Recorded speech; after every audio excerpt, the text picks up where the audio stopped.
আউযুবিল্লাহি মিনাশ শাইতানির রাজিম। বিসমিল্লাহির রহমানির রহিম।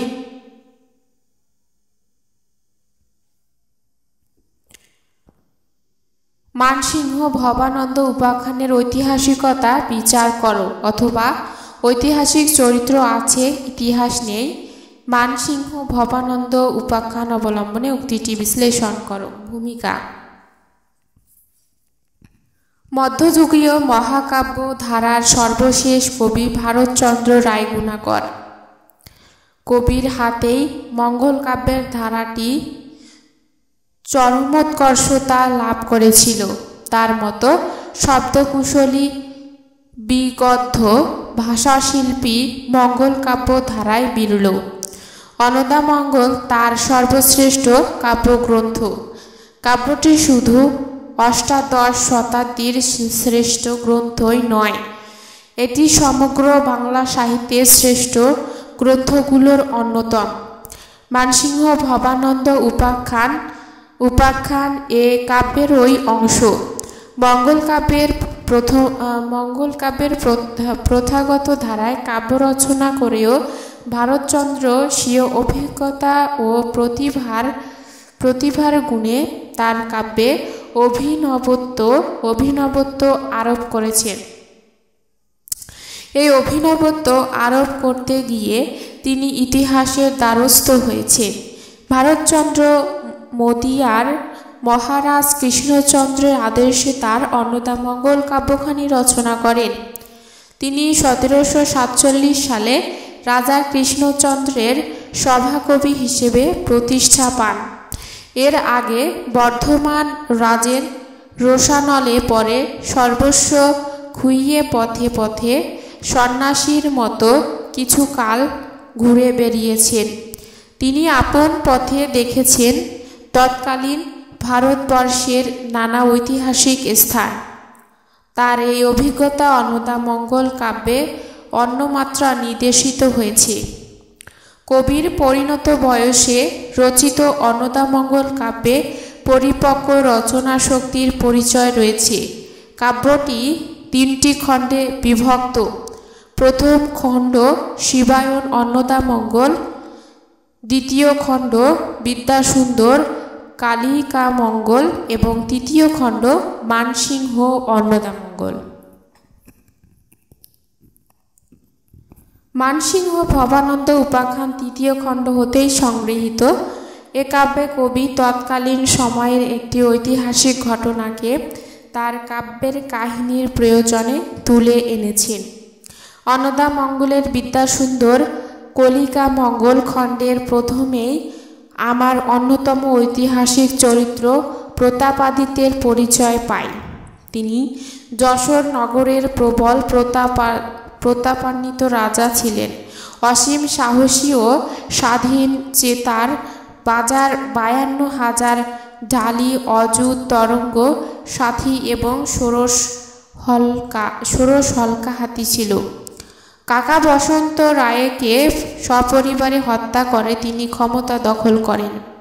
তৎকালীন মুঘল সম্রাট জাহাঙ্গীরের বশ্যতা তিনি স্বীকার করতে অস্বীকৃতি জানালে সম্রাট জাহাঙ্গীর রাজা মানসিংহকে যশোর পাঠান প্রতাপকে শায়েস্তা করার জন্য।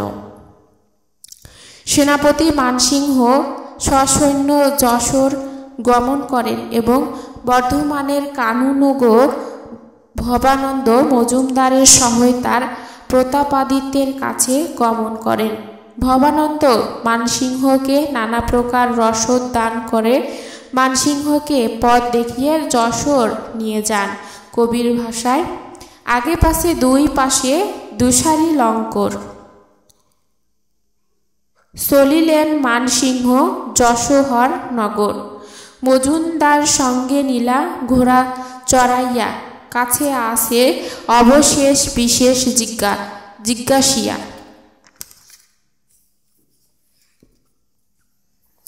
যশোরে অবস্থিত হয়ে মানসিংহ প্রতাপের নিকট বেরি ও তলোয়ার ফরমান পাঠালেন।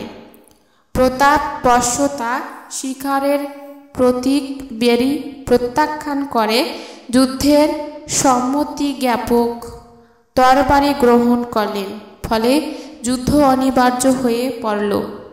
সে যুদ্ধে মানসিংহ প্রতাপকে পরাজিত ও বন্দী করলেন। মানসিংহ বসন্ত রায়ের পুত্র কচু রায়কে যশোরের রাজ্যে প্রদান করে বন্দী প্রতাপকে নিয়ে দিল্লি যাত্রা করলেন। পথে প্রতাপাদিত্য অনাহারে মৃত্যুবরণ করলে মানসিংহ প্রতাপের মৃতদেহ ঘিরে ঢেকে নিয়ে জাহাঙ্গীরকে উপহার দিলেন।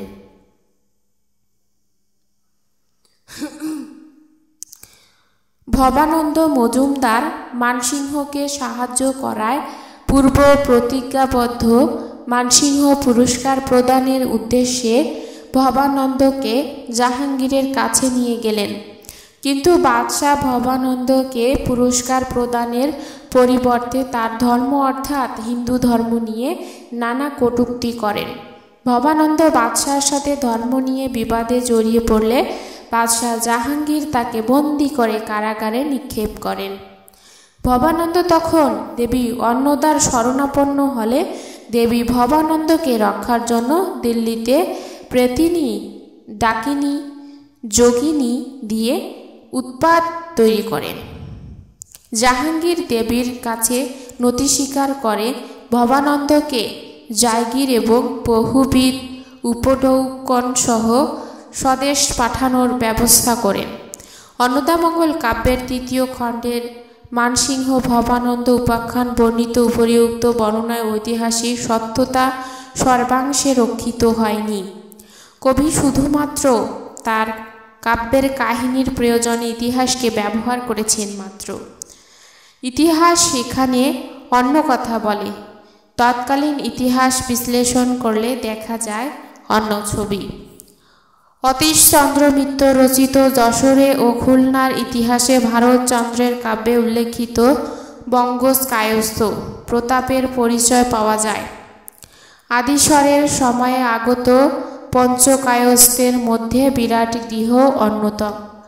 আশুগুহ বঙ্গকায়স্থ বিরাজ গুহের অধস্তন আশুগুহের এক পৌত্র রামচন্দ্র। রামচন্দ্রের ৩ পুত্রের মধ্যে ভবানন্দ অন্যতম। ভবানন্দের পুত্র শ্রীহরি বিক্রমাদিত্য উপাধি লাভ করেন।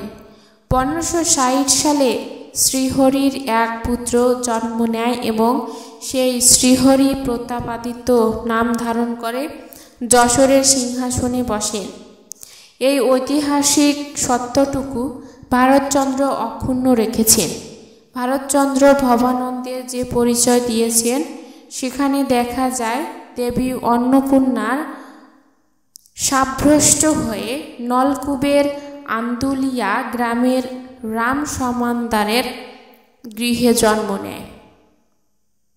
রাম সমাদ্দারের গৃহে জন্ম নেয়, কিন্তু ইতিহাসে দেখা যায় রাম সমাদ্দারের পুত্র দুর্গাদাস পরে ভবানন্দ নামে অভিহিত হন এবং হুগলির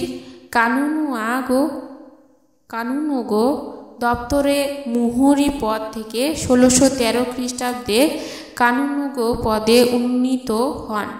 তার উপাধি হয় মজুমদার। সুতরাং ভবানন্দের জন্মবৃত্তান্তের পরবর্তী অংশটুকুর ঐতিহাসিক সত্য অক্ষুণ্ণ রয়েছে। আকবরনামা সম্রাট জাহাঙ্গীরের একমাত্র বিশ্বাসযোগ্য ইতিহাস। এখানে বিক্রমপুরের কেদার রায়ের সাথে মোগলদের দ্বন্দ্বের বিবরণ রয়েছে, কিন্তু তার যশোরের প্রতাপাদিত্যের সাথে যুদ্ধের কোনো উল্লেখ নেই। কিন্তু ভারতচন্দ্র প্রতাপের সঙ্গে মানসিংহের যুদ্ধের বর্ণনা করেছেন। এখানে তিনি ইতিহাসের সত্যতা রক্ষা করেননি। মানসিংহ ১৫৯৪ খ্রিস্টাব্দে বাংলার সুবেদার হয়ে আসেন। ১৫৯৪ সালে তিনি আজমির চলে যান। ১৬০১ সালে তিনি পুনরায় বাংলায় প্রত্যাবর্তন করেন।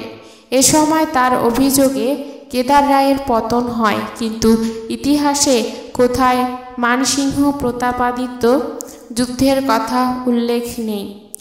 বাংলায় মানসিংহের দ্বিতীয়বারের সুবেদারিতে 1605 থেকে 1606 8 মাস বাংলায় ছিলেন, যার বিবরণ আকবর নামাজ, ইকবাল নামাই, জাহাঙ্গীর ইত্যাদি গ্রন্থে রয়েছে, কিন্তু কোথাও মানসিংহ প্রতাপের সংঘর্ষের উল্লেখ নেই। সুতরাং এখানেও ভারতচন্দ্রের কাব্যে ঐতিহাসিক সত্যতা রক্ষিত হয়নি বলে প্রমাণ হয়।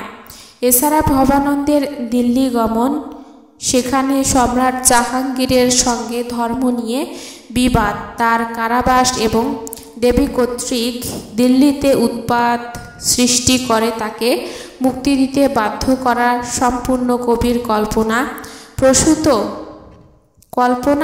প্রসূত। এখানে ইতিহাসের কোনো যোগসূত্র নেই বা ঐতিহাসিক সত্যতা রক্ষিত হয়নি।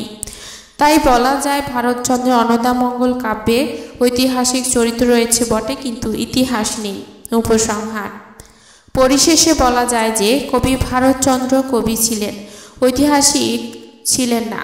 তিনি ইতিহাসকে তার কাব্যের কাহিনীর প্রয়োজনে ব্যবহার করেছেন মাত্র, কিন্তু সেখানে ঐতিহাসিক সত্যতা রক্ষিত হয়নি। দেবীর মাহাত্ম্য প্রচার করতে গিয়ে কবি ইতিহাস ক্ষুণ্ণ করেছেন।